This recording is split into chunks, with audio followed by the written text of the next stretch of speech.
Anyone who knows me probably saw this video coming a mile off. I'm currently in the midst of an obsession with Garfield and Garfield video games, and I recently managed to grab a loose cartridge version of Garfield Caught in the Act for a decent price. And I'm really glad I did, because this game is a cut above the rest of the usual licensed dreck that makes up the system's library. So here's the premise. Garfield is watching TV and Odie creeps up on him and gives him a fright, launching him at the TV and breaking it. Fearing that John will come home and see the mess they've created, Garfield and Odie quickly begin repairs on the TV, only for it to malfunction and suck them both into the TV. Once in the TV, you take control of Garfield as you channel hop between various stages based on common TV and movie tropes to stop the monster in the TV who imprisoned you and Odie, with the ultimate goal being to escape the confines of the TV. It's a silly little premise that lets Garfield visit Dracula's lair, ancient Egypt, 1940s film noir, and the prehistoric era. The game itself was developed by Sega America's short-lived Sega Interactive Studio, famous for Green Dog, Tailspin, and Eternal Champions. As Western platformers go, the game has all the common drawbacks. It's difficult to distinguish between background and foreground elements, the collision detection is pretty spotty, and overall it feels a bit loose and imprecise. But if you're familiar with Western platform games, then you'll likely forgive its shortcomings because you'll be familiar with the slapdash approach.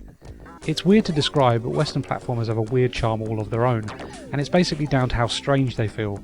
This definitely isn't a Japanese platformer where the stage design is meticulous and considered, with extremely tight character control.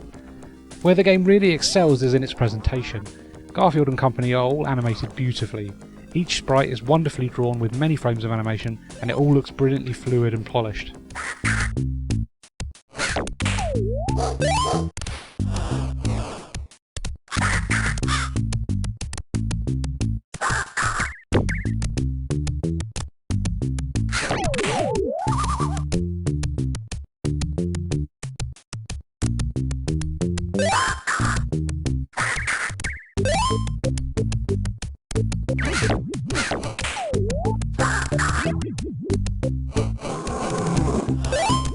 It's honestly a shame that the stage design and character control let the side down, because Garfield Caught in the Act is a visual and audio showcase for the Mega Drive. The really sad story is that Garfield Caught in the Act is one of the biggest casualties of digital archiving on record. An entire build of Garfield Caught in the Act with additional stages was released on the Sega Channel service called Garfield The Lost Levels, and it has never been dumped.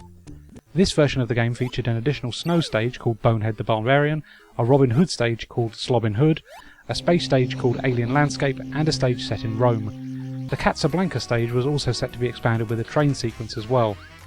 Some of these stages have made it to other ports of the game. Bonehead the Barbarian and Slobbin Hood are both featured in the Game Gear version of Garfield Caught in the Act, while Alien Landscape makes an appearance in the PC version. It's a real shame that these stages have been lost to the test of time, because the original Mega Drive release of Garfield Caught in the Act is only 5 stages long and feels quite slight as Mega Drive games go.